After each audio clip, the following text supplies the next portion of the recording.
Welcome to BDcoded on the Arc City Radio. I'm Jabba, your host for the next hour. Thanks, Bob. And I don't know if Sudama also operates the show. Today I'm not alone. I'm with BJ. Hi, BJ. He just came back from the garden. Good evening, all. And we have Jan from Norway. Jan, can you hear us? Yes, I am loud and clear. Okay.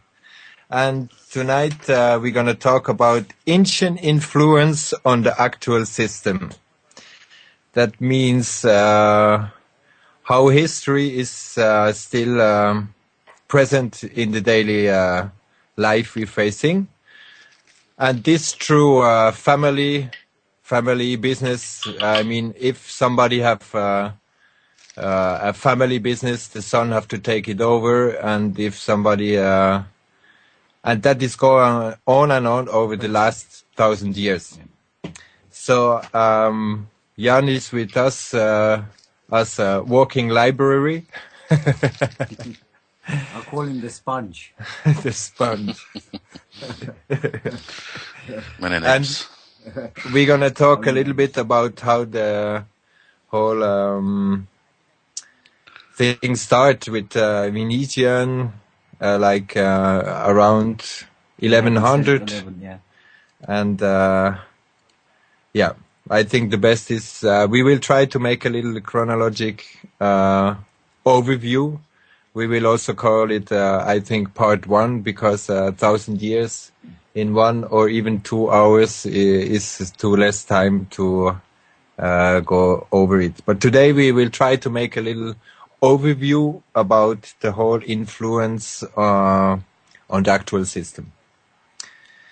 With what we start, Jan? Venice. Yeah, Venice, the merchants. It's all about trade in it. It's about business. Through money you rule. It's always the money behind the up and that is ruling things from behind the scene in it. I will also put some links in the chat room, and if some people want to take have some questions, we will try to answer them. But let's start with the whole Venetian project. Also, like you said, the whole power is coming from Italy through the different families or royalties or business, commerce. How can we call this? Yeah, it's about business and banking, really, in the bottom. It's power derives from wealth, fortunes. If you have the money, you can buy influence and infiltrate and take over countries. This is how it's done. You finance both sides of the war, and then you control both sides. When both sides owe you money, you can set the terms for the bankruptcy, so you can rule them and take over the mercantile business in that country as a part of the deal. I think that is how it works. Okay, so let's go back to the Venetian period and how it all started there, and what influence it is today. Yeah, what I have read up on, it started with the Venetians' trade with the Khazarian Empire, which be the hordes on the great grass plains of Asia, and they were trading with China, and they were trading European silver against gold, and they had a overhead of about 30%, and they sent ships, I think, weekly or monthly or something, and they really hoarded money there for like 250 years or something. So they were the biggest holder of gold in Europe. But they had a competition with Spain after Spain got into South America. So then they started wars with Spain and starting to destroy Spain because they did not want any competition. That is why the Spanish Empire fell. Finally. That is what time is that? Well, the Spanish Empire went to South America in the late 1490s, I think, and Venice got almost crushed by Spain and Germany and France and stuff in 1509, if I don't remember wrong.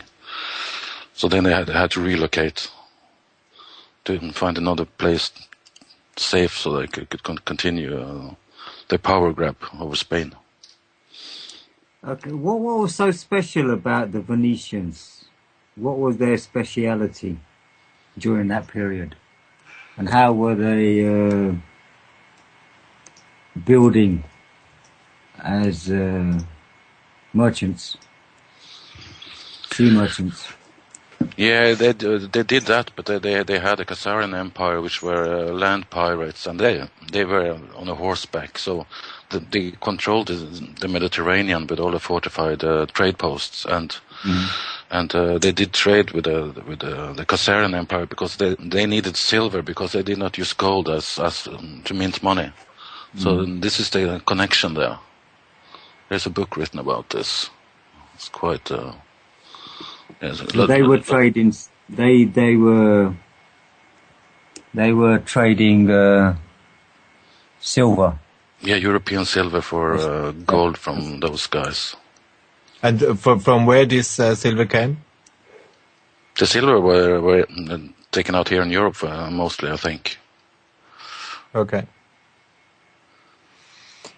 And tell us a little bit about their shipbuilding skills and how they helped other nations to commit atrocities across the seas. Yeah, if you look up the Venetian arsenal, which is in Venice, it was the precursor to Henry Ford's assembly line. They were building ships on the assembly line in the 13th century. They could put out one ship each day because it was prefabricated. They just had to put it together. And this Venetian arsenal, I think it was 1/3 of the land area in Venice. It was that large. They had thousands of people living, working there. So they were supplying the boats for the Crusades and for all trade in the Mediterranean because they were controlling it. There were nobody else could do trade on the sea. So they were the IKEA of the day. Yeah, you could say that. On that Italy map of 1494, we can also see different families, like how they call it the Papal State, and they call it the Republic of Venice. And can you talk a little bit more about is these families or this? What are they? Is that the basic of the mafia? Yeah, you could say that. If anybody have seen the TV series The Borgias, you kind of get to look into how these families are. They are kind of warlords, if you see it like that, with vast fortunes. So they employ private armies of mercenaries, and you had something called the what was the name in Italian again? Yeah, I had the Italian mercenary armies that were for rent, and they were warring with each other all the time. It was like civil war up there for a couple of 100 years. They hated each other big time. Between Republic of Florence, Papal. The papal state has nothing to do with it. That's just the business area that they run religion out of. The real true power and wealth is up north. Okay. And what is with the Republic of Genoa? Genoa. Yeah. That is a competitor of Venice for a period because they used to be all together a few centuries before. Okay. And from there we have like the whole structure that is put in place also, but today what could we say, how is that represented today in families? Are they working together or still? Yeah, they work together now. Okay. For the last 200 years, there have been no war between these families. Now they marry each other, so everybody is related. Okay. So and this who they are today? It is. It's royal houses. It would be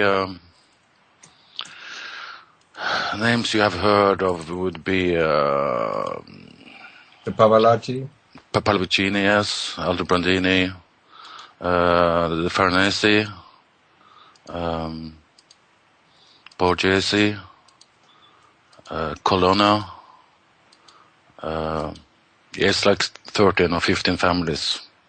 They go in and out of power. Also, what we have to understand is, in the time, maybe 1,000 years ago, they had huge horses, and today they have the horses in the motor of their Ferrari.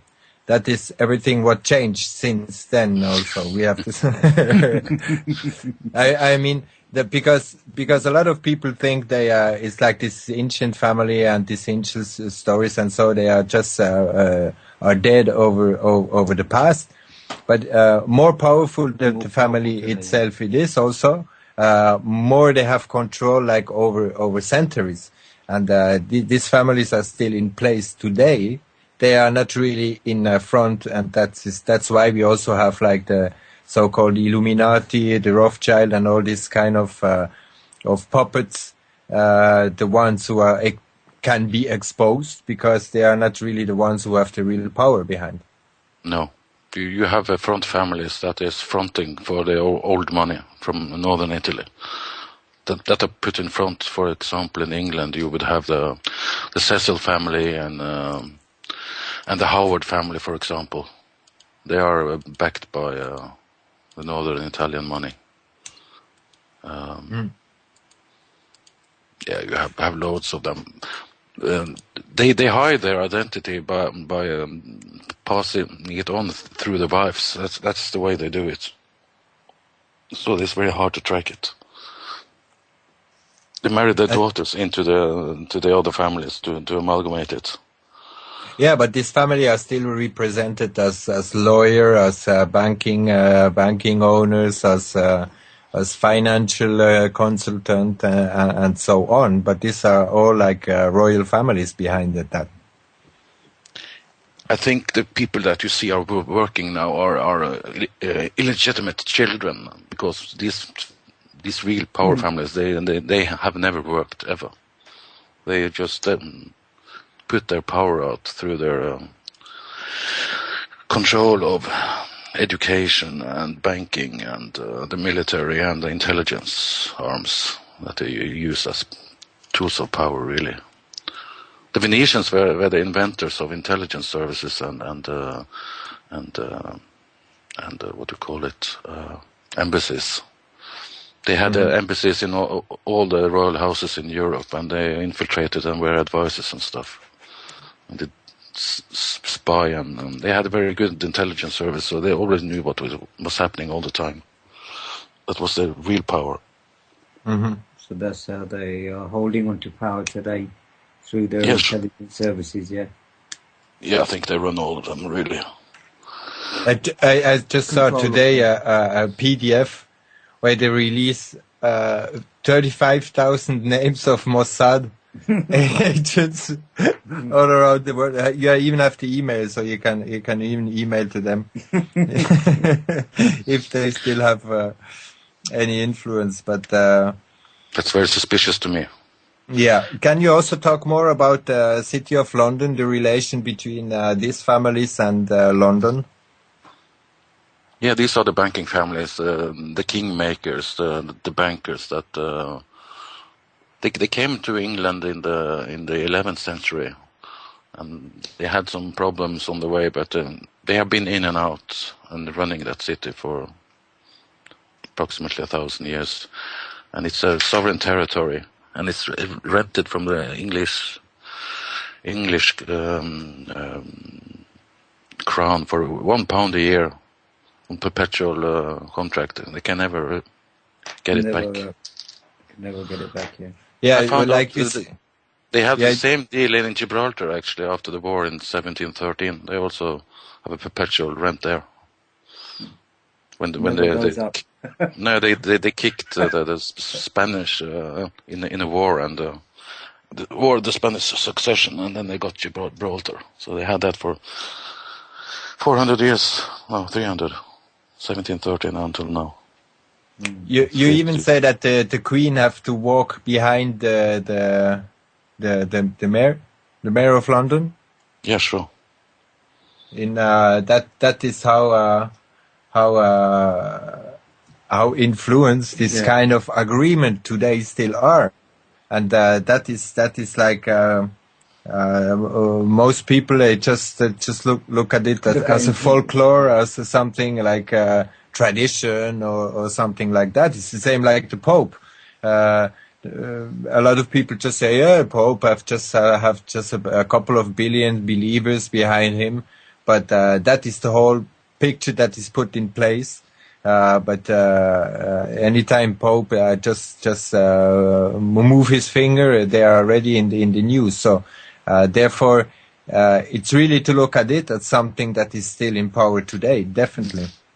Yes, it's a front, and you have the Jesuits inside the Catholic system that are the intelligence arm of these families.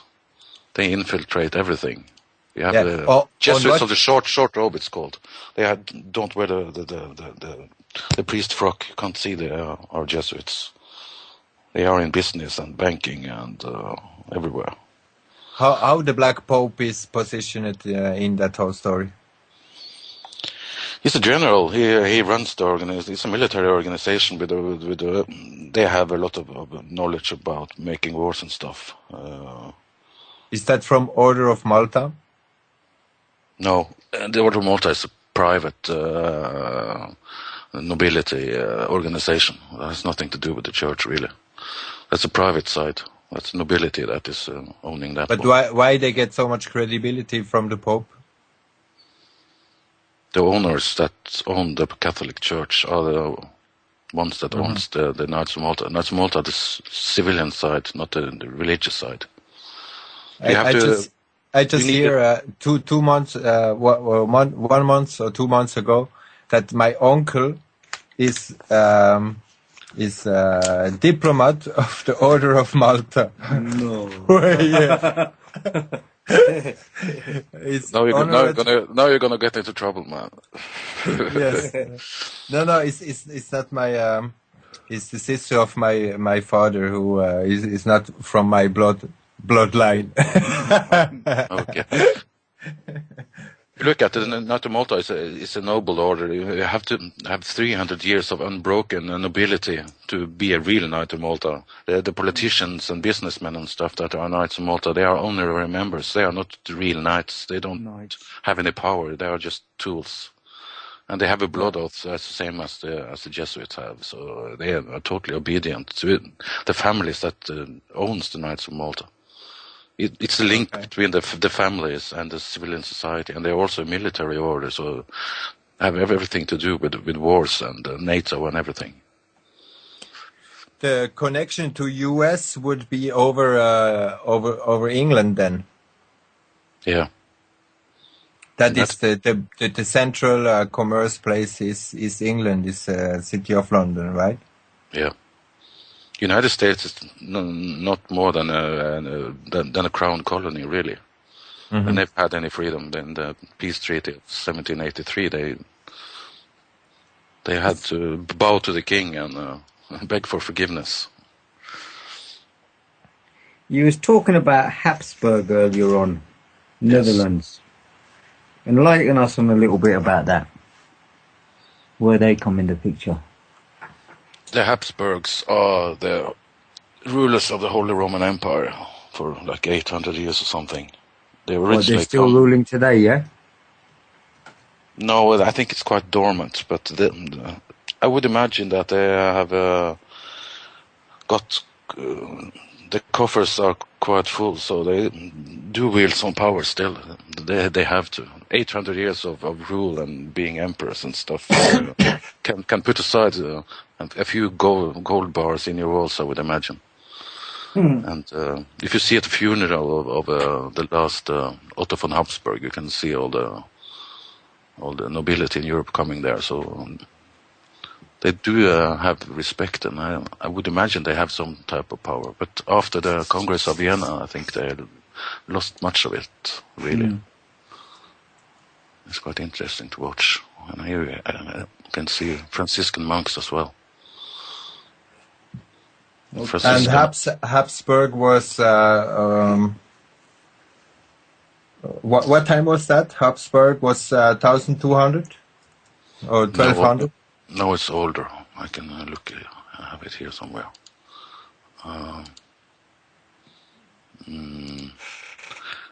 No, I think it comes from the Hohenstaufen of Switzerland, and that would be in year 900 or something, 800, 960. Oh, let me look.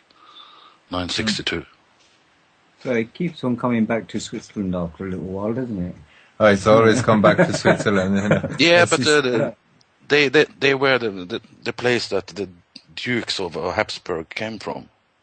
Yeah, but it is a part of the Holy Roman Empire. It's only lately that they got independence. A couple of 100 years ago, 150, I don't remember. Yeah, it's I think they have they're 500 years. I don't even know. Vijay, you're in Switzerland. Come on. No, don't talk about Indian history. Talk about Indian history.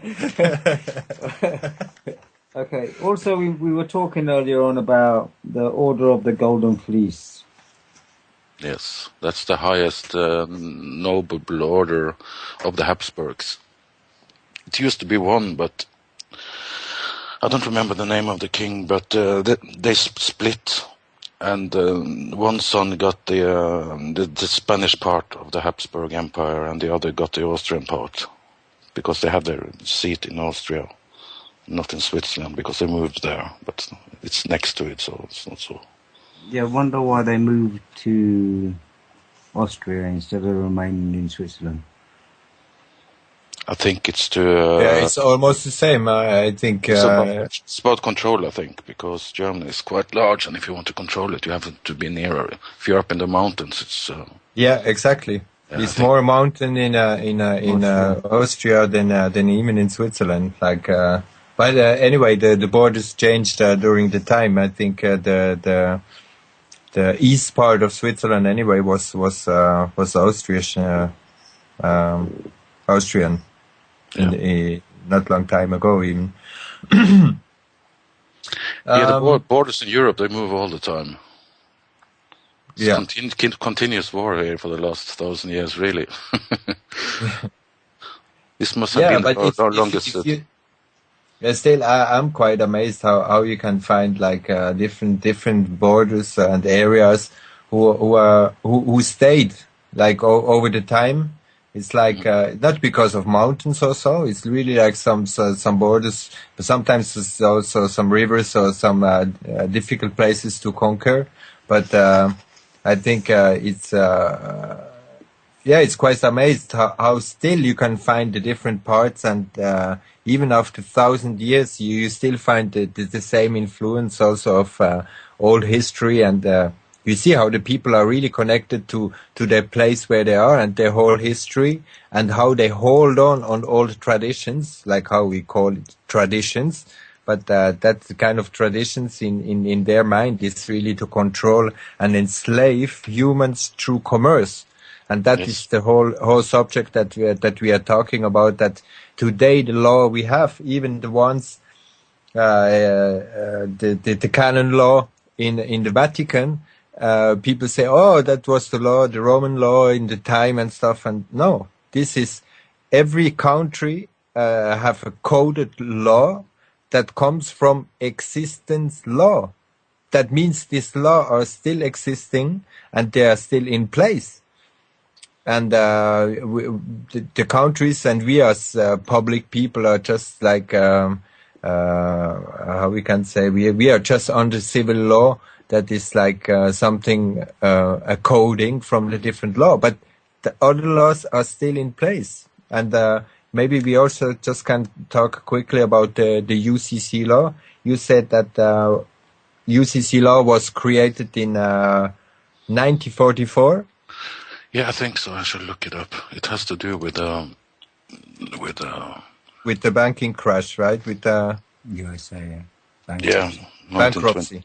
1929. The start of the BIS just 1.5 months after that. And if you look at the name, Bank of International Settlements, what are they settling? They are settling the debt of the countries that are bankrupted, logically. So one country after the one bankruptcy, and they sign up to I think what? it was 9 countries that got bankrupted at that time. If I don't remember wrong, that would be BIS was created in 29, I think, or get at least sovereign status in Switzerland at 29, and yeah, that was also. It got an operation in 1930, but it was started in 29. The crash was in October, yeah. So I think the bank got started in December or something. Okay. But all the major countries that were in the Second World War were actually under the thumb of the BIS, because at this time you did not have IMF or the World Bank or anything. They were running it directly. Now it's the IMF is just the link in between. That's it. Yeah. The IMF got. I can't remember the name of that thing that happened in late. The war was not even over. Fuck, I can't remember. Big banking meeting in the States in 1944. I don't know if anybody else remembers it. Yeah, here it says also what's about Bretton Woods, it's called. Sorry? Bretton Woods.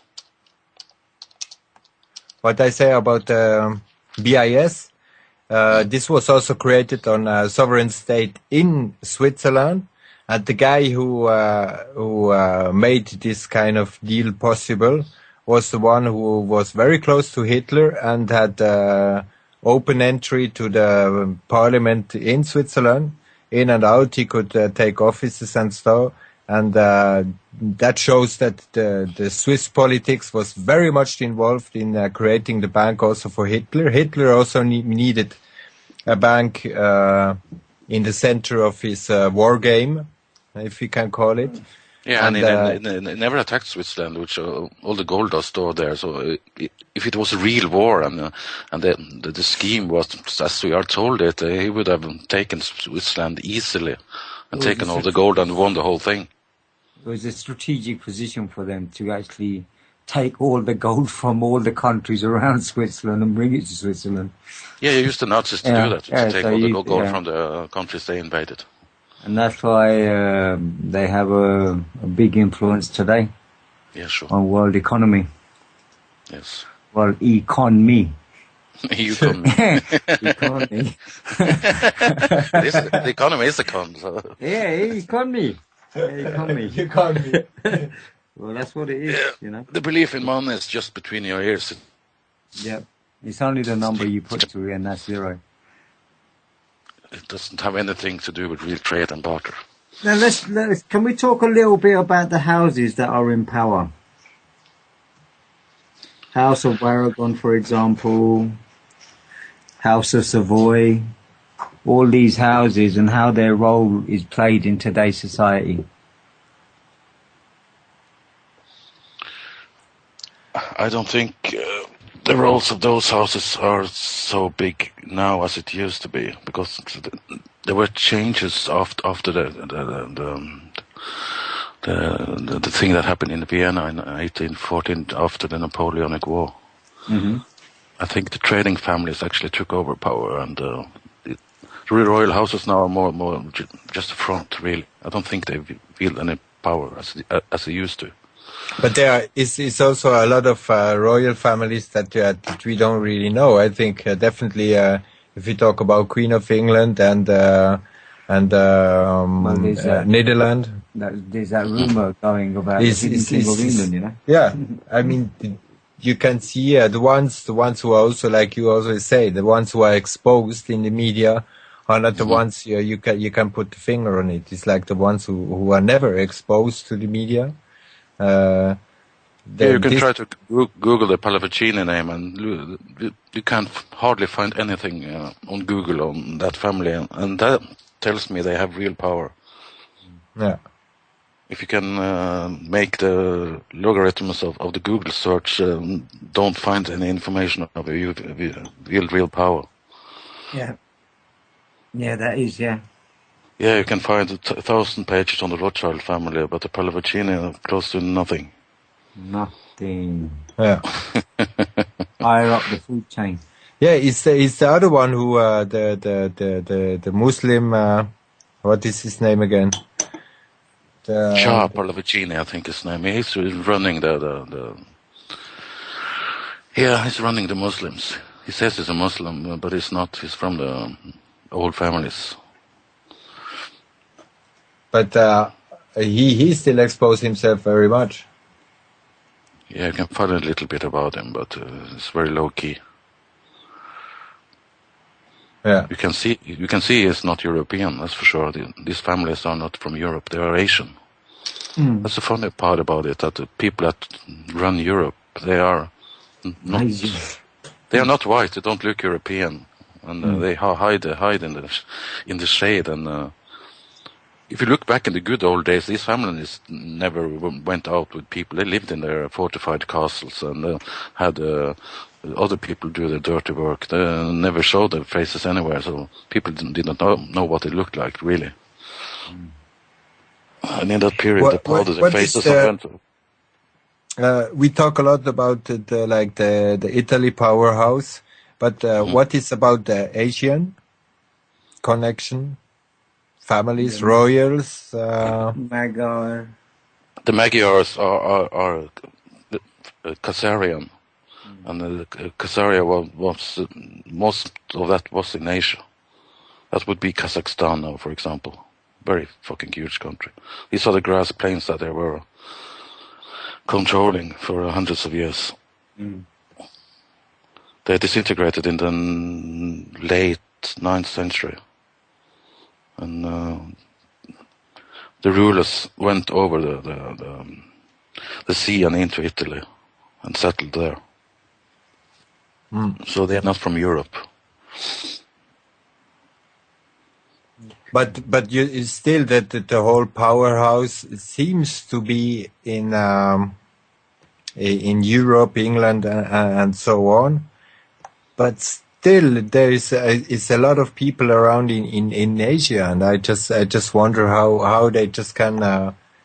I mean, we know that England was a lot in India and so on, but they just leave the power like they. Yeah, maybe they are more decent people and they just cover their own shit. Yeah. Instead to try to conquer the world. But we also hear a lot about Indonesia, Indonesia, about the banking and also some mafia stuff about Indonesia. What is that? More the Western world who is implanted in Asia? No, my later research I've been finding out stuff. If you see at the countries that are not on the map of the IMF, yeah, that would be the other part of the Khazarian Empire, the Ugyars that were running China, that the Venetians were doing trade with and made their fortune with. So they are running a few states over there. They have Hong Kong and Macau, and they have Brunei as well, and that would be in Indonesia. Everything that is not IMF is the other fraction. Yeah. There's a reason why they are not in there. Okay. Because NATO and the IMF and the power in the West could take that over easily within just a few days if they wanted to. Is that the reason why Americans want to go more to Asia? I'm not sure. They have moved all the business and over there now. China is brand new, super huge megacities. Everything is new, built within the last 10 years. And ghost cities there as well now, aren't there? Yeah, they are ready for something. Yeah. Where you say? Ghost cities. In China. Yeah.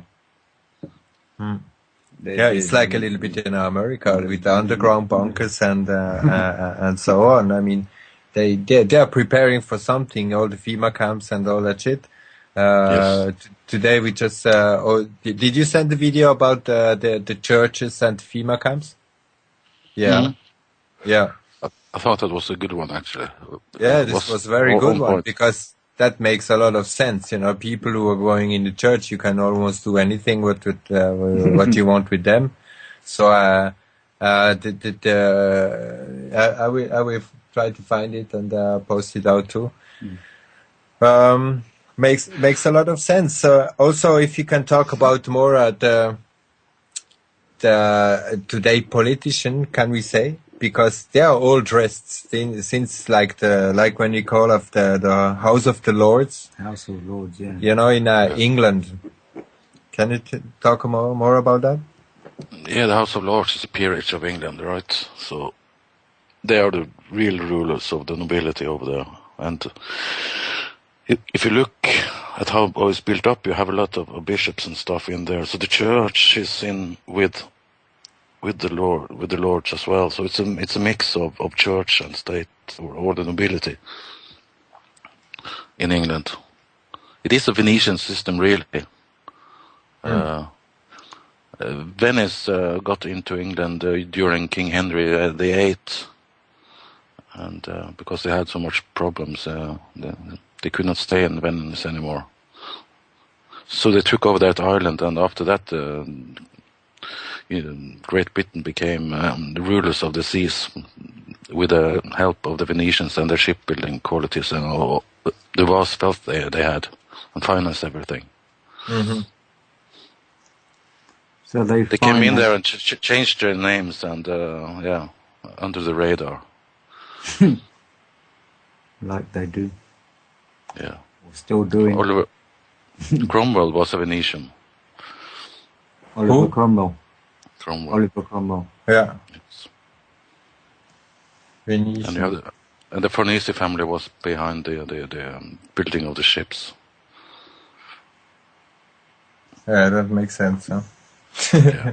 That is why they beat Spain, because they were much better at building ships. They built faster and more powerful ones, and then they had bigger cannons and stuff. Venetians are very good at science, so they developed the best weapons. They did that in the arsenal. It was a military installation, really.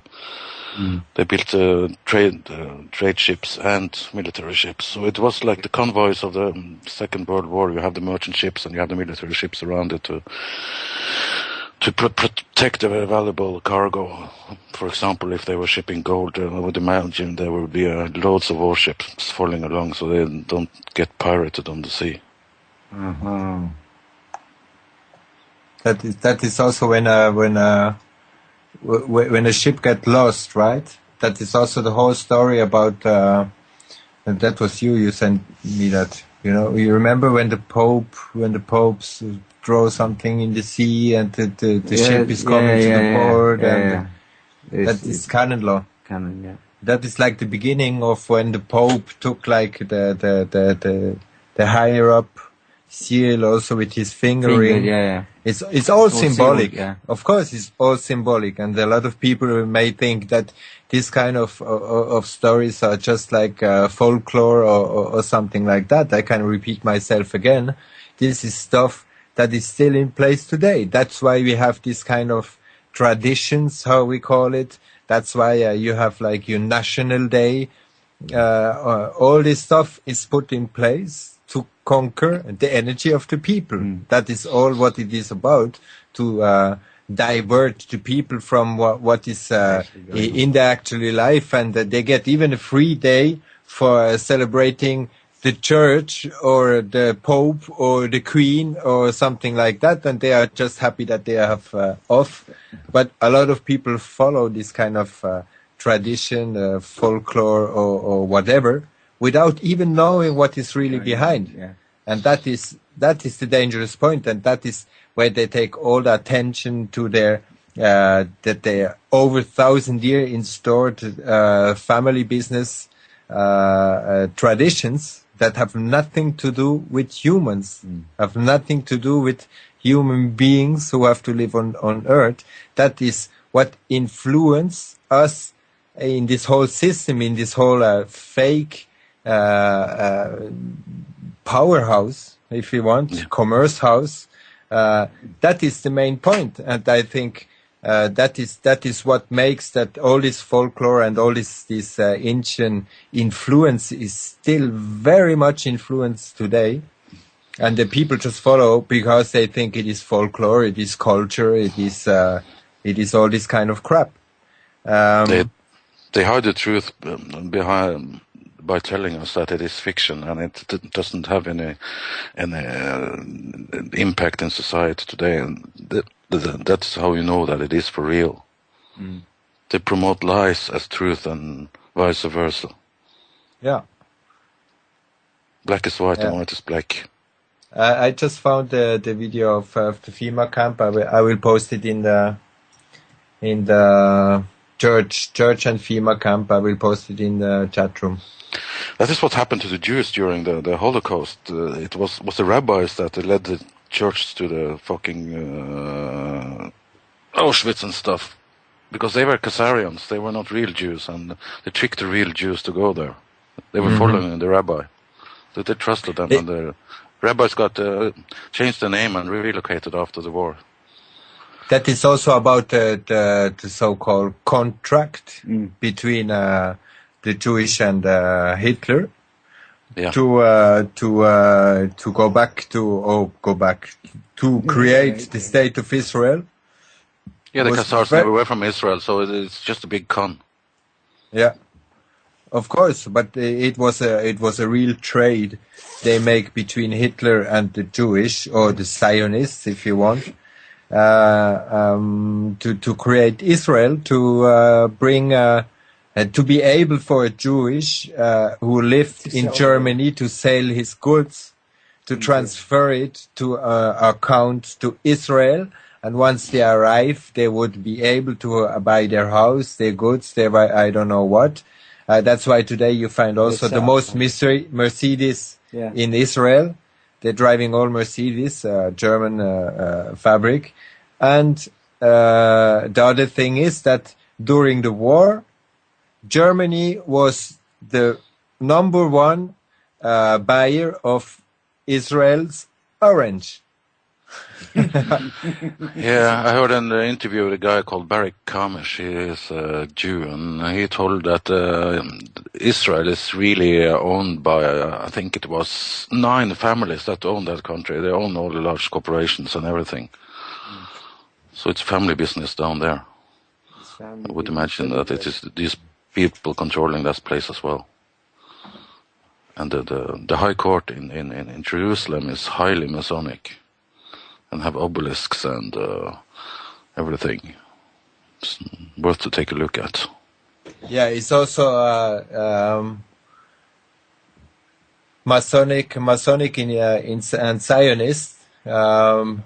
In the middle of Jerusalem, on a roundabout, you can find a huge stone with a Masonic inscription on it. Yes. More evidence than that you cannot make it. I mean, it's like it's in your face again. It's like and to say that Masons and Zionists have nothing to do together is I think it's a lot of things are happening, and it's just so much in our face that we cannot see it. And what the thing is in our face, that is mostly the thing that they try to hide. These people are very, it's very important for them, the symbology and stuff and rituals. This is a totally different reality than we live in. That is why they keep it up.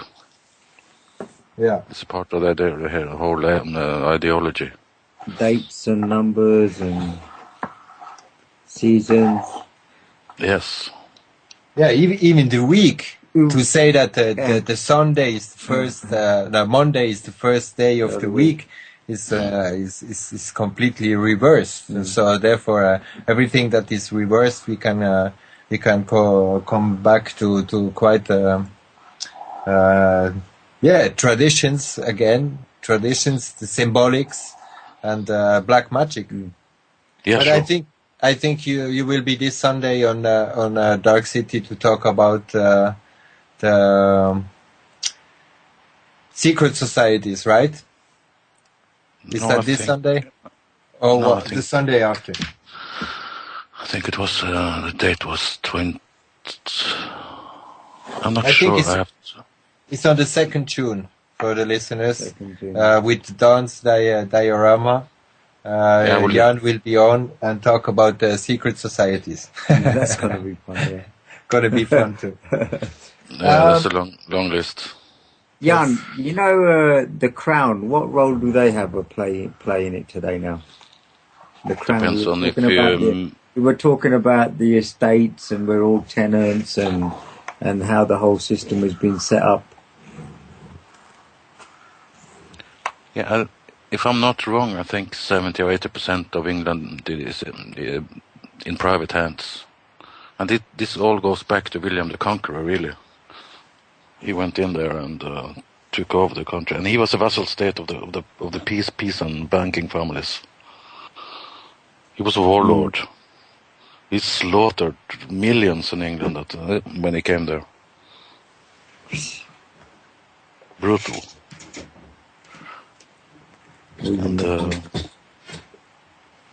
And these people have been used in the Crusades as well as mercenaries. He was a warlord. Into He killing was and talking slaughtering. about the Swiss mercenaries as well. Yeah, what you call them as Swiss spikers. Yes. Can you Yep. tell more about them? Because Yeah, they are protecting the commerce. Or Yeah, they were mercenaries for rent and was used by many countries.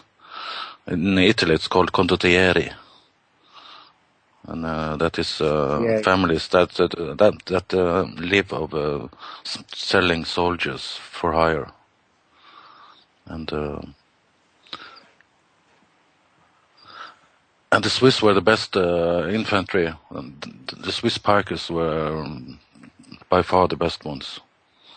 So if you had them on your that's own, why that's why they protect the Pope today still. Or? yeah, I think so. Hmm. Seems like it. Because Seems- Venice seems- did not have any their own army. They were dependent on paying armies to fight for them. Yeah, and they don't trust them. That is the other part. I mean, there is a huge part of trust they put in the Swiss Guard to protect the Pope. That is not only like I think Swiss spikers are good mercenaries. Their business, yeah. since a while, loyal and neutral, and they just kill for the ones who pay them.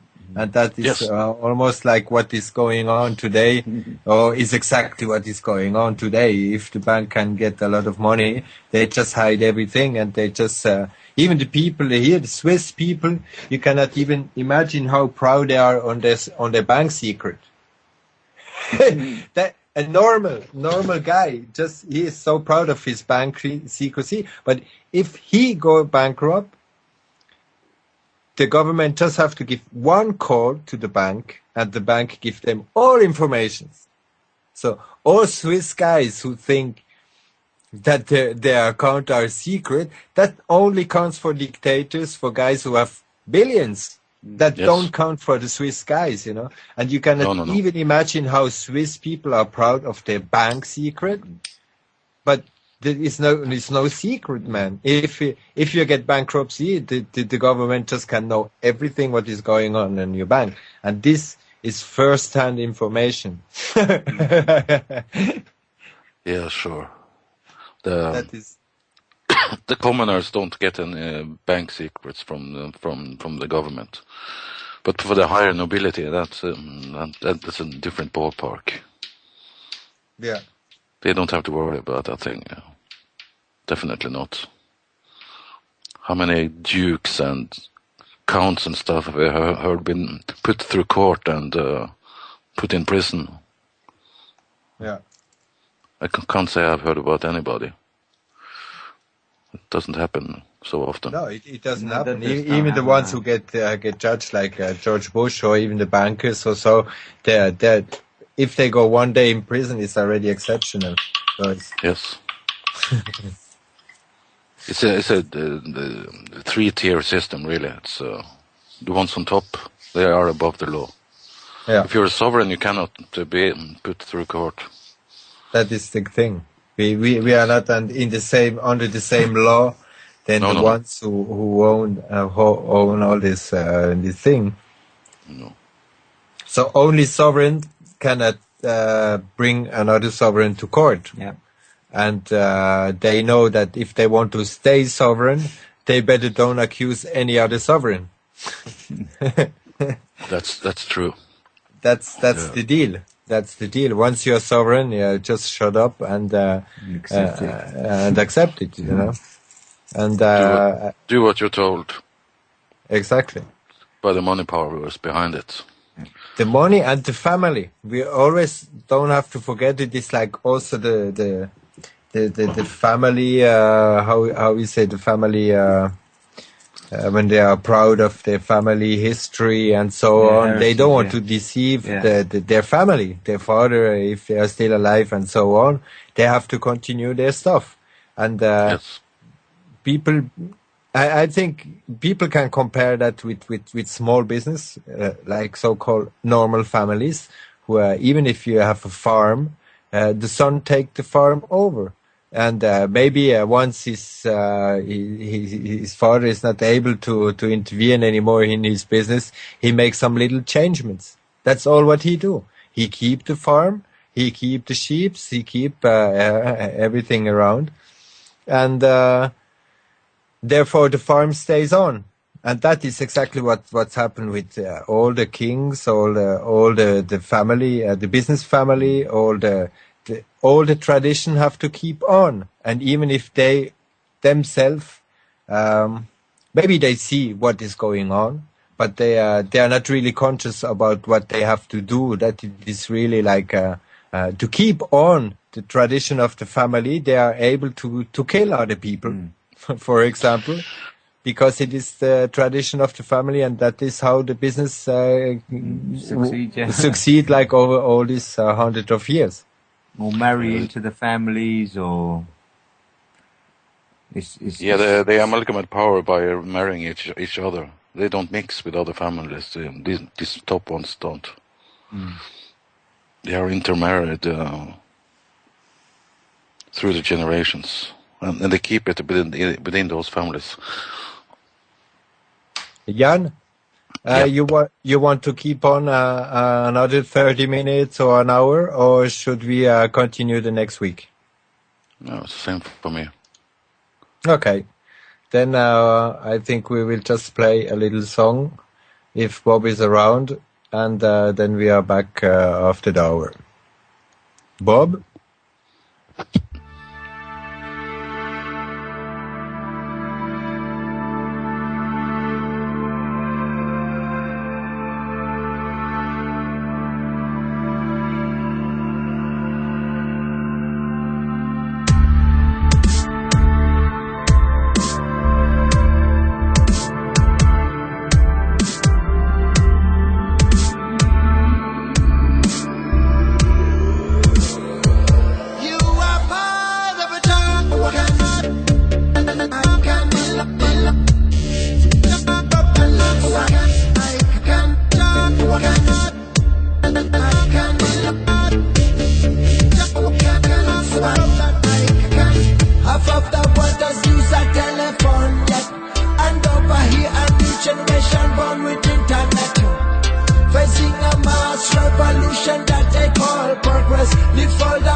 No one can look so far.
future. Still a one step from Mars.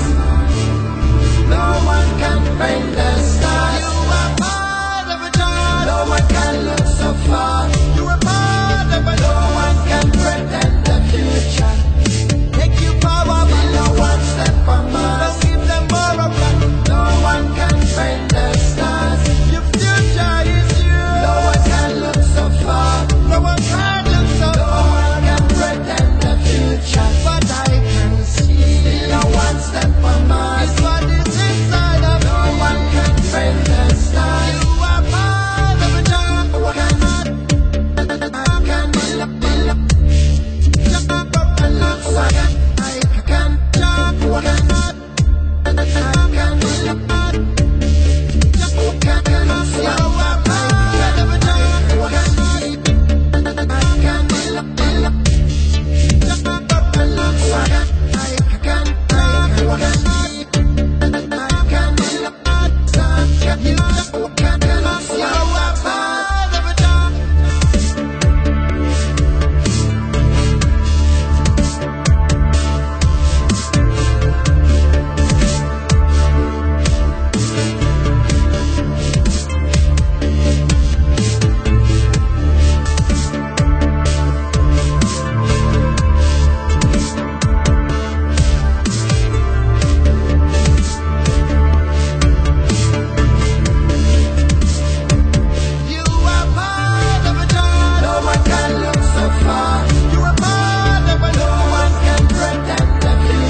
This is a public health announcement. Cannabis cures cancer. BDcoded on the Arc City Radio, and we talk about ancient influence on the actual system.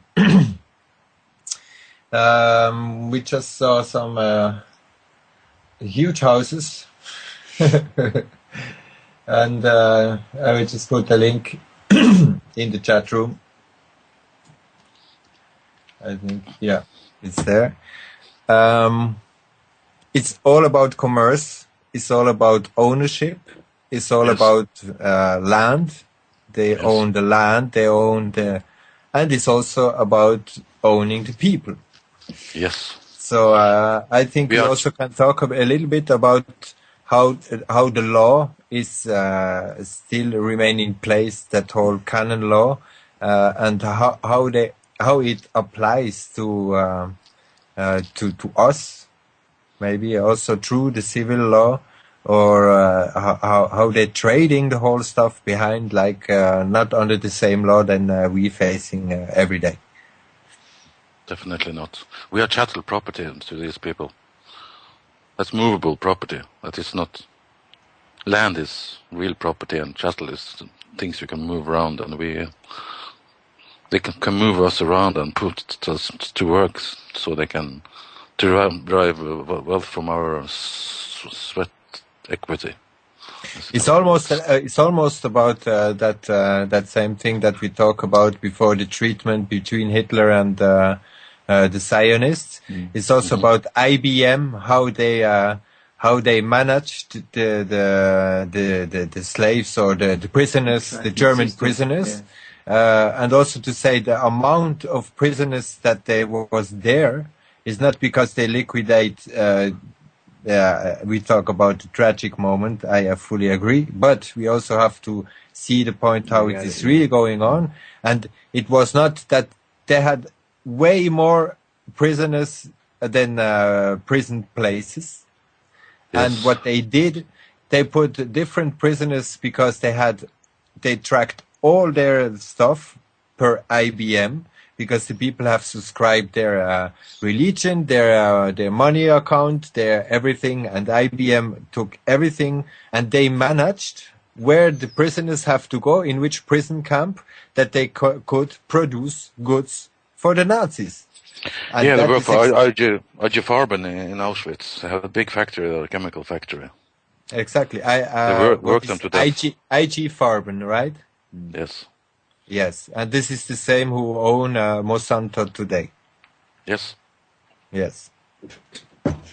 I almost fall down the table. And it is true, and even Angela Merkel, she really is very much related to that IG Farben and all these commerce things. And it's the same, like also, I just can mention any time I have the possibility. The high up in the Parliament of European Union are not elected. Like Barroso and company, they are in place, selected, chosen. Yes.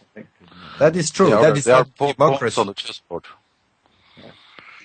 So anybody who say that Europe is a democratic area, that is completely bullshit, because it's even we in Switzerland, who are not in EU, we have just like the stuff they are coming, and you have to do this, you have to do that. Even we are not in the European Communion. Yeah. I think that comes from the UN, really. Those legislation that is a regulation of the bureaucracy. It's and the implementation of the Agenda 21 also. Yes. UN. Same people behind it.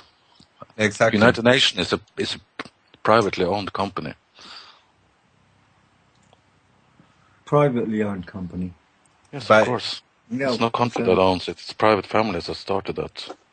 They needed the Second World War to put that in place. So we are really under a world government now, really. Oh, we are. Yeah, they haven't told us. That's all. Yeah. That is definitely what they already want since a long time.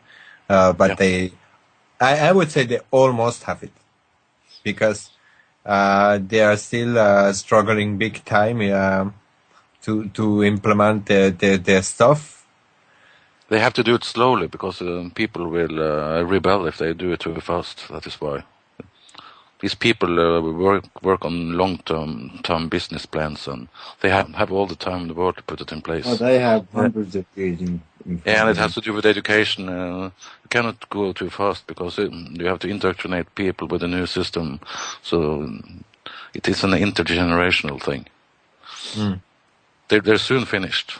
They are almost there. Yeah, so you just mentioned about the education, the Parisian education system, and how that is being influenced in countries, how it's been put into place in different countries today. Yeah, I recommend people to read that book by Gustavus Myers, The German Myth, and you get into how Prussia really was a feudal system all up to the First World War. And they implemented the Prussian school model after Napoleon invaded them in the Napoleonic Wars. But the next time they went to war against France in the... Who write that? What? The German Myth? Gustavus Myers. The book I sent you earlier today. Yes. Quite interesting book here. I think he's from German descendants, lived in the States. It was written in 1912, I think. That was before they started censoring all the books. Now you can't hardly find anything that is truthful nowadays. His books are very good. Yeah. No BS. It's just facts on facts. Yeah. And how much, like also how we can say that it's only the winners who write history, how much we can trust to information that is really coming from centuries. How you see that point? We can't trust anything nowadays. But if you go 100 years back, it was much better, or 150 years. Okay. They took control of the education system and universities and all the publishing houses and newspapers and stuff. So now it's under total control. Everything is centralized. We have Reuters and Associated Press and everything. It all comes from one source. So how can you trust anything? It's not possible. It's just propaganda, really. Keeping the masses ignorant is a big part of the agenda.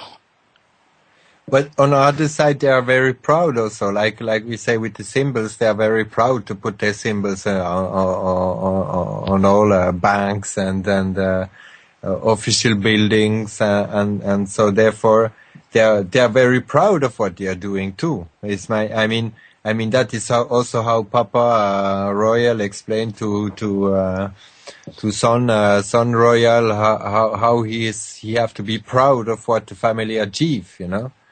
Yes. So therefore, they are writing down their stuff, but of course only in their sense that it is making them making them shine and not putting in any dark light.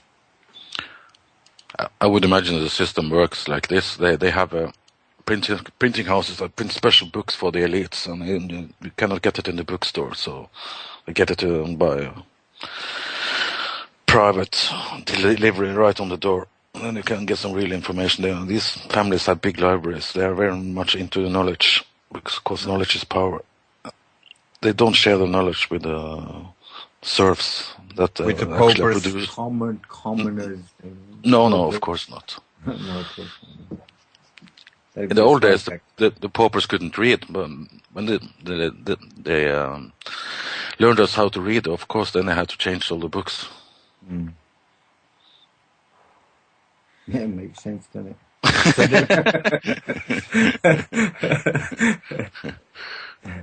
don't.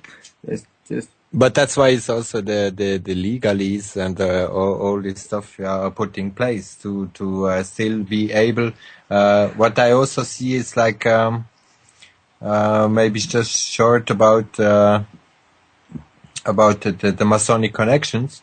Like when Kerry go to China, they I saw that more and more. It's like anytime they have like a handshake, the TV make a zoom to the handshake, and there you see it clearly. I mean, it's not the usual handshake they make, and even the importance they put on it is, for me, I almost see it like they put like a sign to the ones who stayed home to see say that they are still in business together. Yes. Could that be something? Of course. Because they put it so much in evidence, even if the Queen is handshaking the Pope or Kerry is handshaking the new president of China. Always you have like that zoom on the news. They put the zoom on the handshake, you know. And the Masonic handshake is up in the open. Yeah. But people don't know what it looks like. But the Masons know, so they know.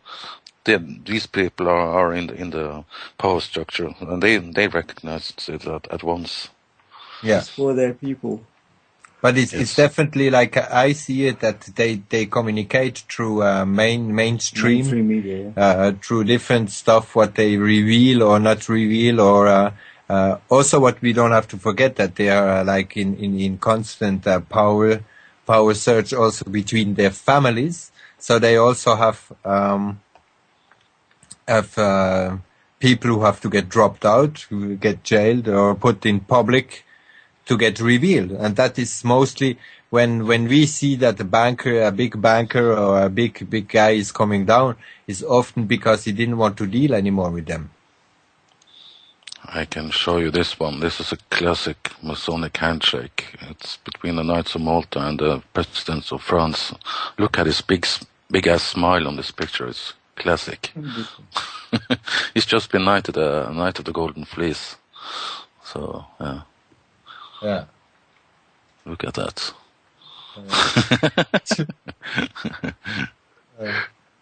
They're really they're not hiding. The guy on the right is the ambassador of the Knights of Malta. Yeah. You can see who is the boss. You can see who is the boss here and who is their end boy. Yeah.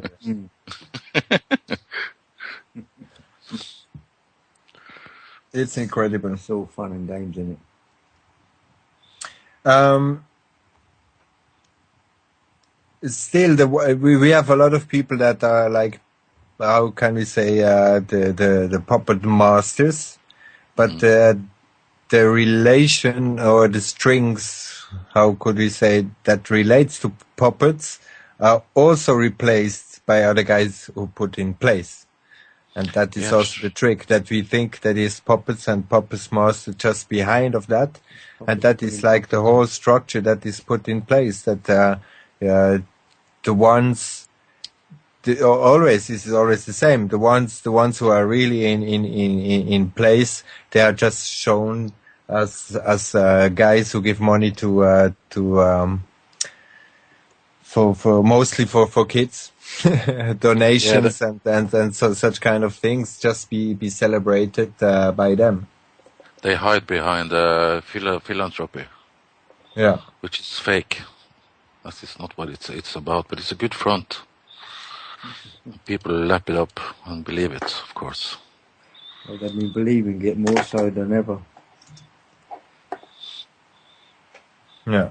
Today, how many people actually know what is actually going on? Hardly anybody. You know? It's very hard. That is also how they do it. That it is like that you cannot put the finger on it.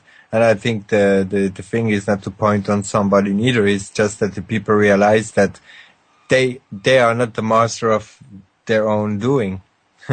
That is something that almost anybody can realize, that if you want to change something, you're not really able. You're not even want to do something in civil law. You almost you lose all your rights. Yes. Civil law is done for commerce. It's not done for any human rights, for anything that could. It's just a financial transaction. That's all it is. Financial transaction, definitely. It's the same like we were saying today about the judge's role in a courtroom. It's about financial gain, to access that straw man account, you know?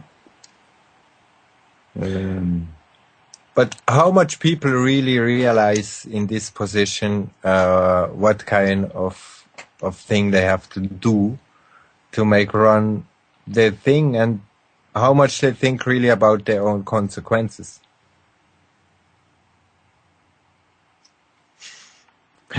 This is a good question, because if you do something because you have to do it because you want to achieve a certain goal, you forget it. You forget the certain things. I personally, when I was into music and I had to sing on different places, I knew that the money didn't came from the people who paid the entry to the club or to the concert. That came from sponsors, who the ones who are making again have enough money to sponsor certain music events to promote their own agenda again.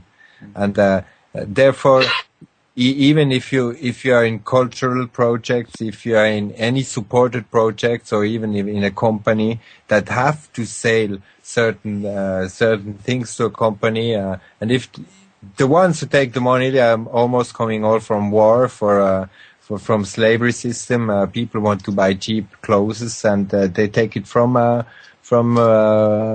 any kind of mafia business around the world. Therefore, how much this high up also realize. All right, we just lost the connection to the server, and we are back. The question was how much the ones who are really in powerful positions, how much do they really realize how much influence they have on what is going wrong on the planet. I think first of all, they don't have the time to think about. That is It's very compartmentalized, so people don't get the bigger picture. Then you have to be really high up in the system. Exactly. Yeah. But do you think even the ones who are really high up, they realize themselves? You know, that is always my question. Like, how Yeah, much I think they realize? Real. they see us as slaves, so it's just a management system. They're in on it. Realize.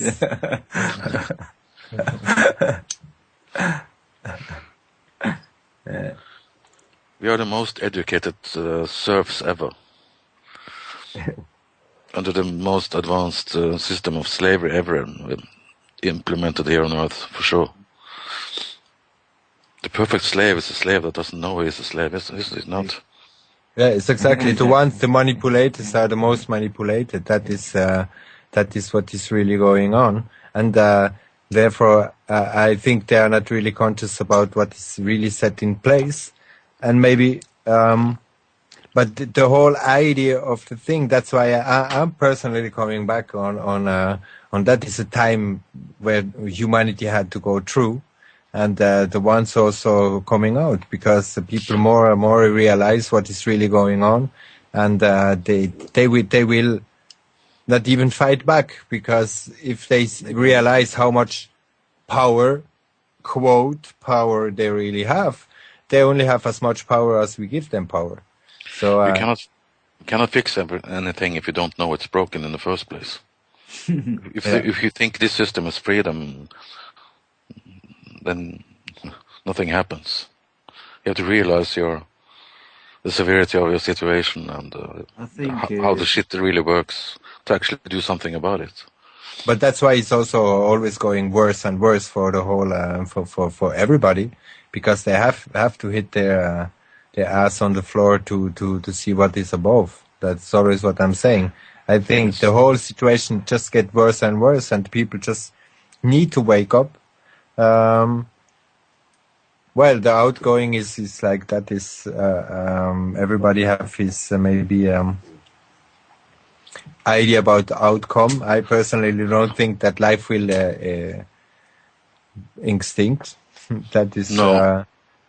I don't think that is the purpose of for what we are here.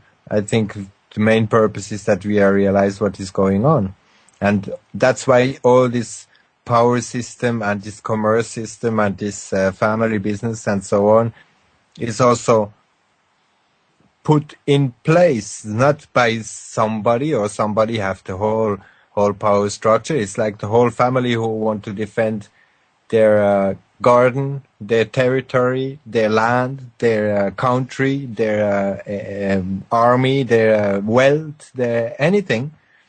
And that is just like a human conception of owning something, and not realizing that when you die, you anyway don't own shit, you know. So we are just renting what is here when we are here. Really, you can't own anything. But not even your own body is yours. It's just a vessel for exactly the spirit that is the real you.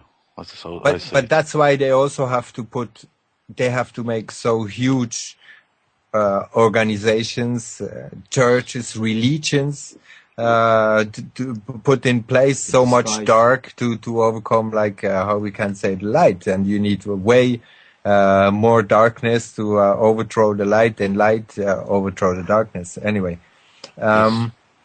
let's come a little bit also about this whole commerce. Is also religion. Is very much also a part of the influence part of the masses, but it's coming through the same history finally. Yes, I see religion as trauma-based mind control. People are fearing burning in eternal flames in hell, and that keeps the population in place. And the power structure are representative of gods, and it's a very. They know their psychology and how to rule us through mind control.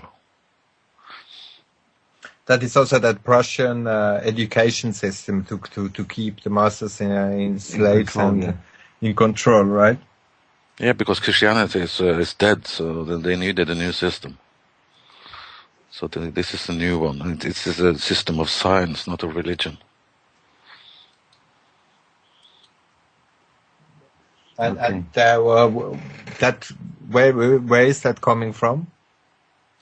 What? That system. Russian. You say Germany also, old Germany. Yeah, Prussia is an old name of Germany. It was developed in Leipzig.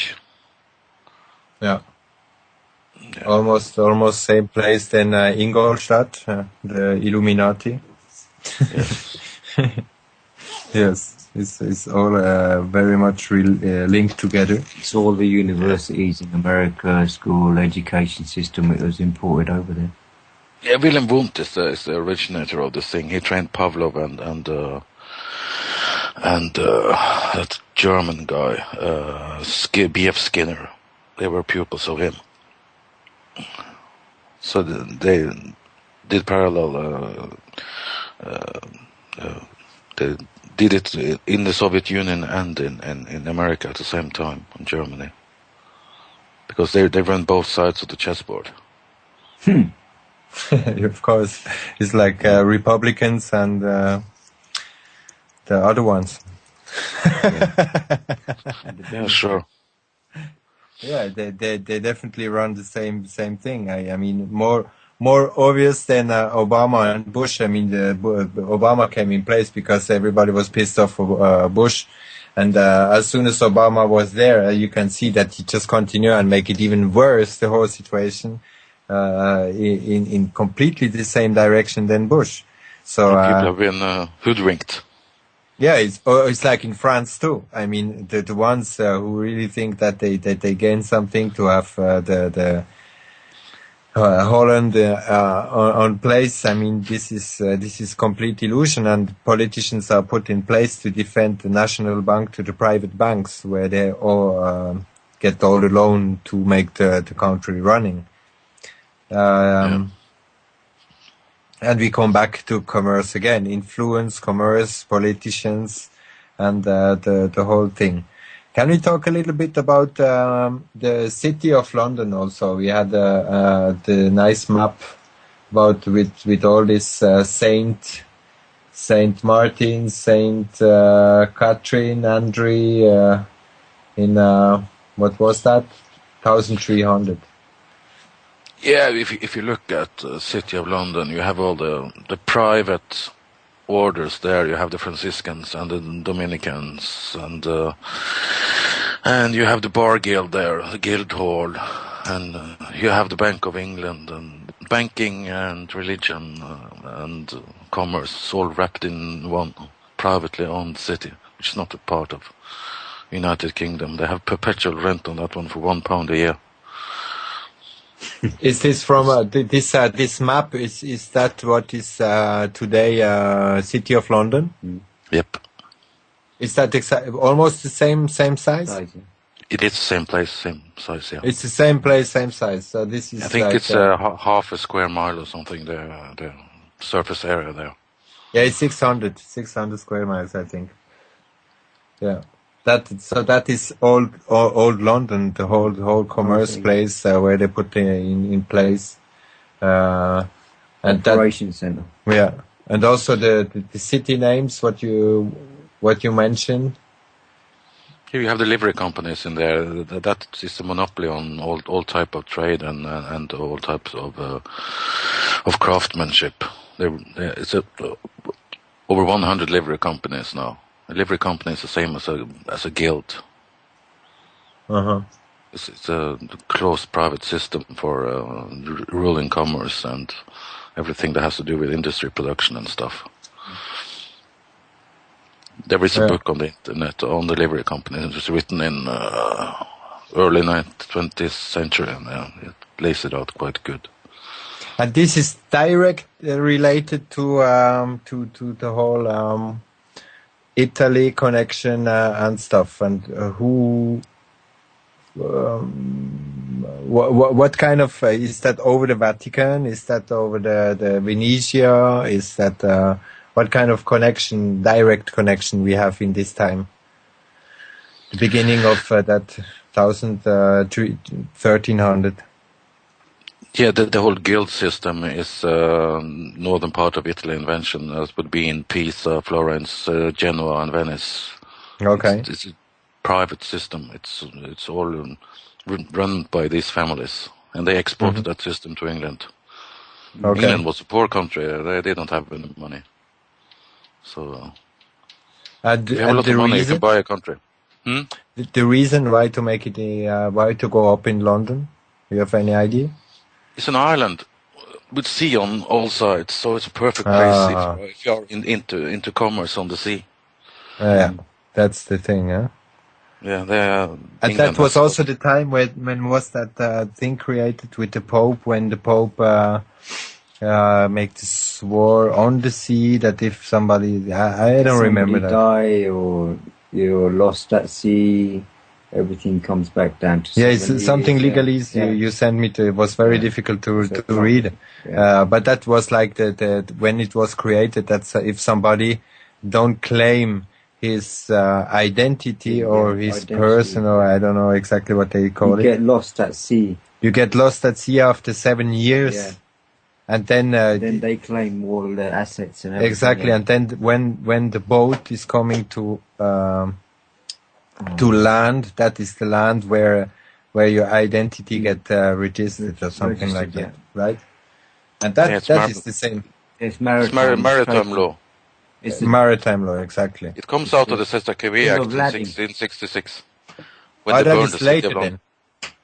Okay, huh? that is later than 1300. Yeah, but that is when it was implemented as a business model.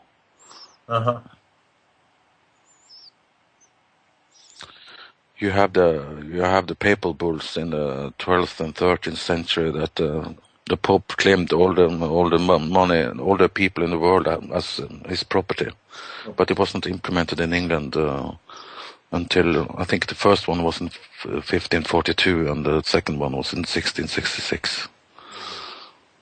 Would fit them. Yeah. They had a system in the Catholic countries, but in the Protestant countries it came through the Church of England, and the Sesta-Cavé Act put through there.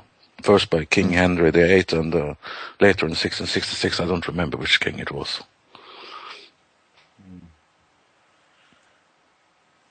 That is, yeah.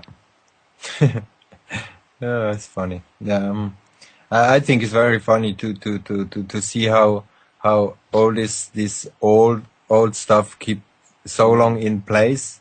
Myself, until I didn't. Mostly you showed me these kind of things, and they are proud of their history. That's why they put it also in place. After we never can trust 100% what we read or what was told by somebody over hundreds of years if it is exactly correct. That's why it's also important to read a lot of things to make your own, to get your own ideas why a certain conflict was done in a certain time, to see why it have to overcome and who get the profit out of it, and what is keep in place over so long a time.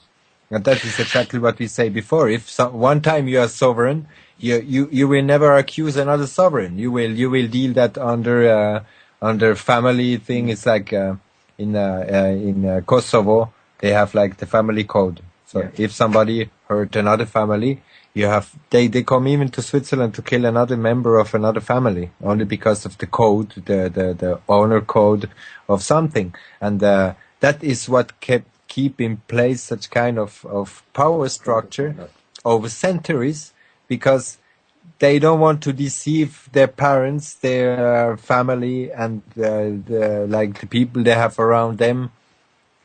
What they thought to be like the only thing what keep them in place today, and why they stay rich. And once they are rich, they want to stay rich. They don't want to fall down to the pauper the ones who struggle every day to get something to eat or to cover his head. No. And that is exactly what makes this kind of power structure are so powerful still today. Is full of ignorance. Even on the ones who do it, even the ones who make certain deals with certain companies, they don't ask the question if this company gonna make it something good. They think anyway because they're going to church on Sunday and they give a little money to the church, or they support another child in Somalia, that they're gonna make good with what they do the whole week. They're just making bullshit to pay like Sunday a little amount to certain things just to buy up their conscience. And that is exactly the religious thought of a lot of people. It's like the same, like we talked yesterday. What was the word? What was the word yesterday, the philosophic word we talk about? Oh. Bob, maybe he will. Something about the past. Can you be responsible of your... Responsible. Yeah. Responsible. Can you be responsible for something you did in your past? The word itself, it says response with ability. So you only can respond with ability in the present time. And that is something that's why people also never admit their fault, because they think they are responsible for something they did in the past. And that's exactly the same code that this whole family used to keep in place, to keep the power structure up, because they think they could be responsible for something that even their whole family did in the years in the past.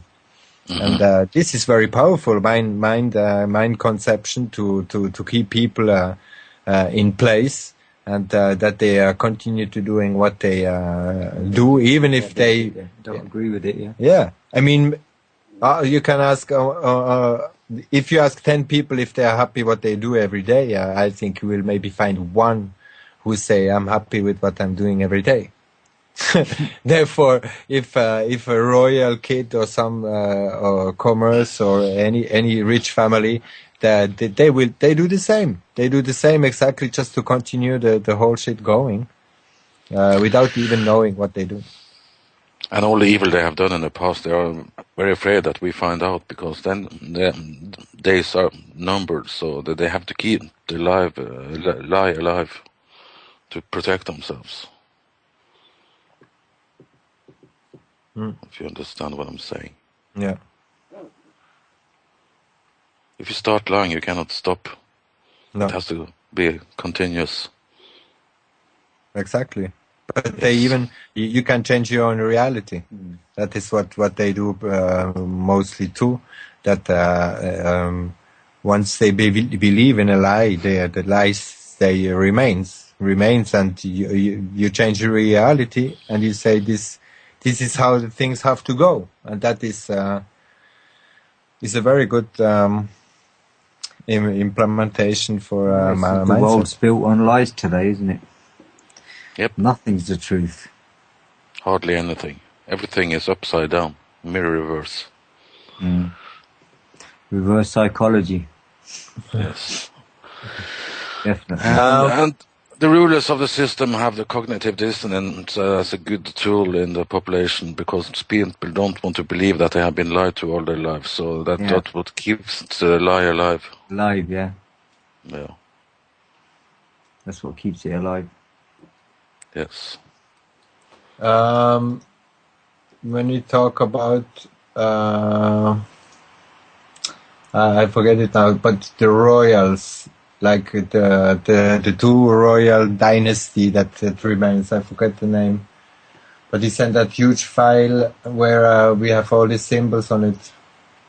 Can I find it? No, I have too much on open. The ones I sent to you, BJ. It's about, there we go. Samishia. Yeah, Magyars yeah. and Sarmatians. Can you talk about them? Sarmatians and Magians. These are different tribes within the Khazarian Empire. I think there were 4 or 5 of them. And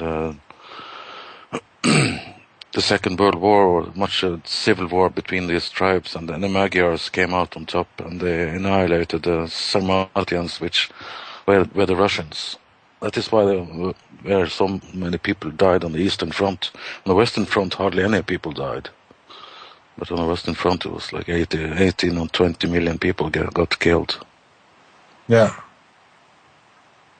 And both dynasties are related back to Poland again, right? No, the Magyar are Hungarians. That would be Hungarians. like Attila the Hun. He was a part of. Anyway, the border changed. It's written on the document in Poland, Lithuania, Croatia, Albania, and Bulgaria. And what kind of connection they have with because Italy is not on the map is not very far. So what kind of influence they have? Is more the Venetians also, or is that more the Khazarian Empire disintegrated in the late 9th century, and the Magyars had problems with the Bulgars, and they fled to Italy, and they hooked up with the Persians that run Persia, Pisa. That were the merchants from the old Persian Empire that got crushed in the 6th century. So it's a mix of the Persian power structure and the Magyar power structure, which is running the northern parts of Italy. You could see that the House of Savoy, they were at the 2,500 year celebration of the Persian Empire a few years ago, and so you can see that's the connection. More north. That is almost Switzerland then. What? Savoy? Savoy, yeah. No, that would be northern Italy and a little bit of what is now France. Now France. And you also talked about Italy-Spain connection. Yes, the southern part of Italy has been under the house of this Spanish, the house of I can't remember the name now. But the kingdom of Neapel or the Sicily? Naples. Naples. It was under Spanish rule for a few hundred years. Okay. If you see south of the papal state, it was Spanish. The House of Aragon. Okay. And they had also like in 1300, they had even the papal state had just a little island in the middle of kingdom of Naples. I'm not sure. Maybe. Benevento, I think Benevento. Yeah, it might be. Yeah. That's again on this map. It's very interesting to see and in which direction they also go, because even like the ones who went first to America. Yes. Was not really English people. That was more Italian people. That's why you have very much Italians also in America from the whole beginning. Columbus was from Genoa. Genoa, yeah. Yes. But that was like the first guys who went in the first class to America. Yes. That was all the gangsters who have the money to pay already then to pay the money. Conquistadors, they're called. Yeah. In Spanish. And they start Spanish, you say? Conquistador is Spanish. Okay. That means conquerors, I think. Yeah. It's like Spanish also is limited. yeah. Yeah, it's like to say all roads lead to Rome. And I think that's the same thing to say that the whole. It's not really that always going to Rome. It's more that all roads coming from Rome this way. Yeah, the families behind it are from north of the Papal States. They are banking families that started the Catholic Church and are the owners behind them. But Rome is it's a place they run their business out of when it comes to religion. Mm. Well, they must be reaching a hell of a lot of capital every day, every second, mate. Yeah, I think the Catholic Church is the largest corporation in the world, really. Cannot imagine anyone being bigger. No. They are holding a lot of property and gold and stuff. Um, And they got much of the gold that came from the Spanish Empire because they were cooperating with the Spanish for a few hundred years before the English took it over later. What's about Lombardy? Because Part of that is northern Italy. yeah, and but they are very more ancient than they are. No. Yes, I understand it. People from Pisa came over in the 6th century. So, but they were warring with the Germans back and forth. So these people are warlords, and even the families that are fighting each other and making wars against each other. But for the last 200 years, they are peaceful. They are one block now. The wars between the families are finished. Yeah. Consolidated. Yeah, they have consolidated their power. It's Yeah, they beneficial married between them and stuff to. Now they're Yes. controlling everything, so... Yeah, when It's they one hand- started killing each other, they could really put their power into place. What do you say? Yeah, when they stopped warring against each other, they could use that energy against us instead. Yeah, that's exactly what they did. Yep. It's like a little bit after the Cold War. They just have to invent the terrorists. Today we are the terrorists. Yeah, we are the I kill enemy. you. No, but the Trading with the Enemy Act in 1917, and then it got changed again in 1933. So the population are the enemy now. So of course they call us terrorists. Yeah, of course. It's like today I saw in France they say also the ones who attack the policeman, it's not even they care about the health of the policeman. They say the ones who attack the policeman, they attack the state. No. You know, that is how the government today defend like their ruling class. You know, it's like you attack a policeman, it's not even, you attack a human being. You know, no, it's not even that. You attack the state. You know, that is how we get presented today to this whole power structure, that it is the human can't really shit. That is definitely what we can say out of that. And yeah, we are paupers like the P in our passports, and we are Yes. the commerce for their wallet to make even their way more money out of it.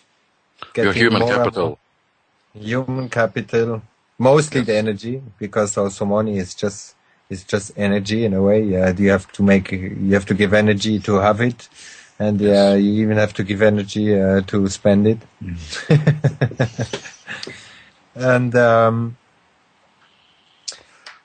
yeah, You would spend energy worrying about it. even spend What energy exact- when you don't have it. You know? What exactly is it? Yeah. Nothing.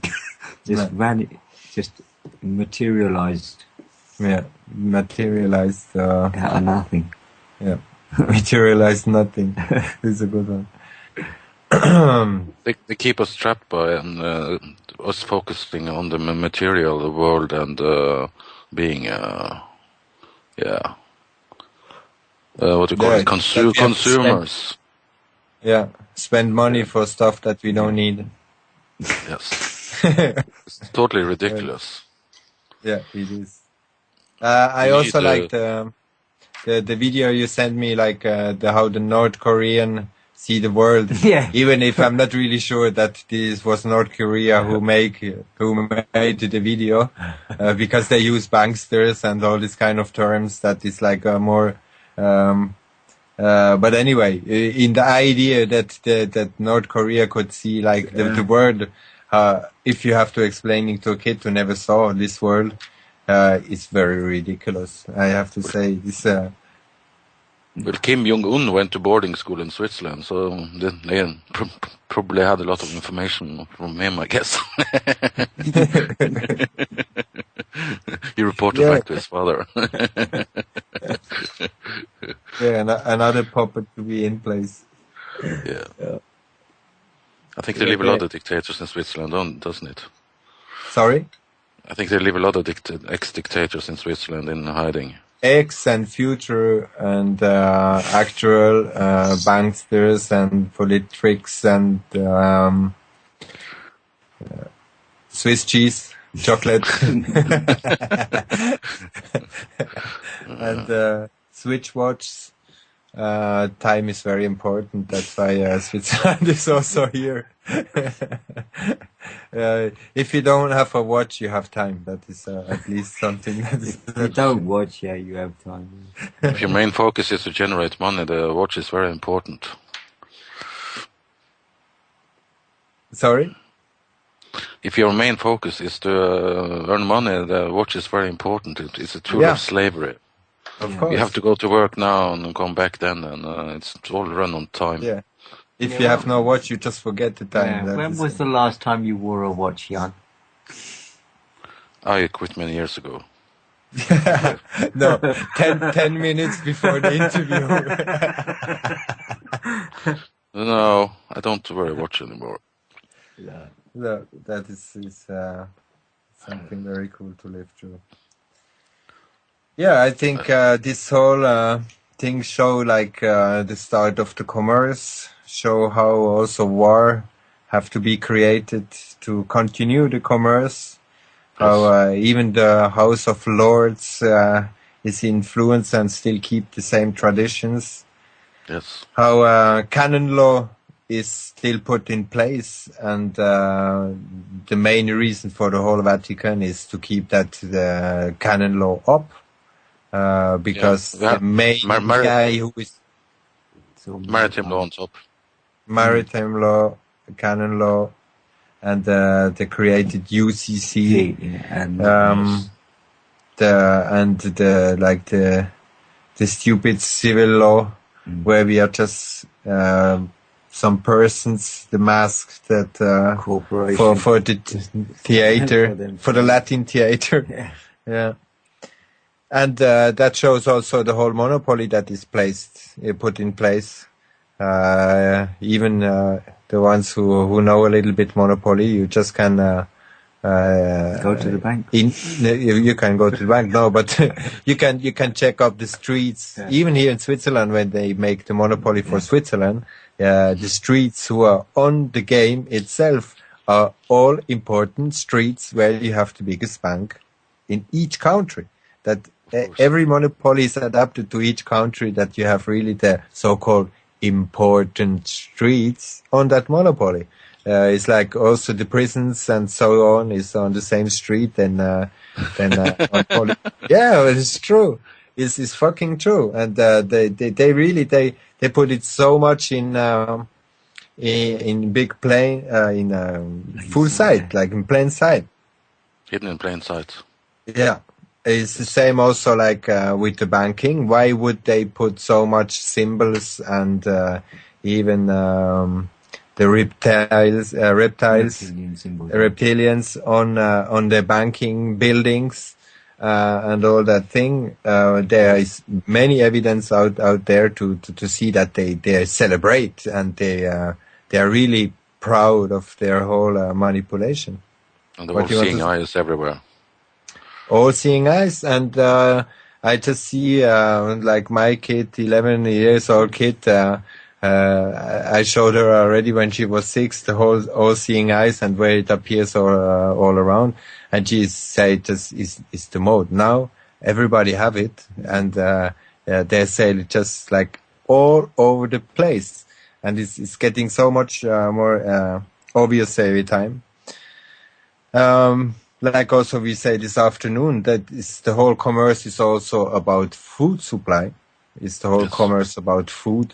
That is the Water. merchandising, the water, Yes. and that's why they also tax already the rainwater in America. That is not a joke. That is definitely something that in a couple of states in America you have to pay tax for your rainwater. That is fucking joke, but it's real. And also like the Nestle, Swiss Nestle guy, boss said that water is not a human right. I mean, we are coming to a certain degree where you cannot say that this kind of stuff have no influence on our daily life. That If is, people don't wake up now, it's no hope for humanity. It's all I in your think face so too. now. I think so too, but a lot of people wake up, and therefore, I think it did have to be a complete crash in a place where you lose your water, where you lose your food, and the simple people, and we don't have to forget that the most brainwashed are in the Western world. Because if you go to Africa in the desert or somewhere where the people live with nothing, they would have no issue to change the whole system. They would have no issue with that. It's only the Western manipulated people, who is still a minority, who will have very much struggle to survive any change that will change the whole system. But for food, if we make the food chain, or at least already only on the half, if the people make the half food themselves, this whole commerce also will have no chance to go on. No. Same thing with the religion. If we think that the religion have no influence on our daily life, that is a very fucking illusion. Everybody who work and get a free day, think about why you get the free day. That is not because they want to give you a free time. Because they want that you spend your energy on traditional stuff, on everything. It's like today. This is done that the people are spending their time and their energy on the actual influence. Yes, it seems like we finished 2 hours now. Yes, and we will see. Maybe we're gonna make a second part, maybe on the more actual, more stuff that happened like in the last 50 years, maybe we can say, or maybe only the last 100 years. 100 years, Yeah, to make a part 2, maybe in 2-3 weeks, or when we are ready to make it. Thank you so much, Jan. Yes. Thank you so much, Jan, for joining us on BDcoded.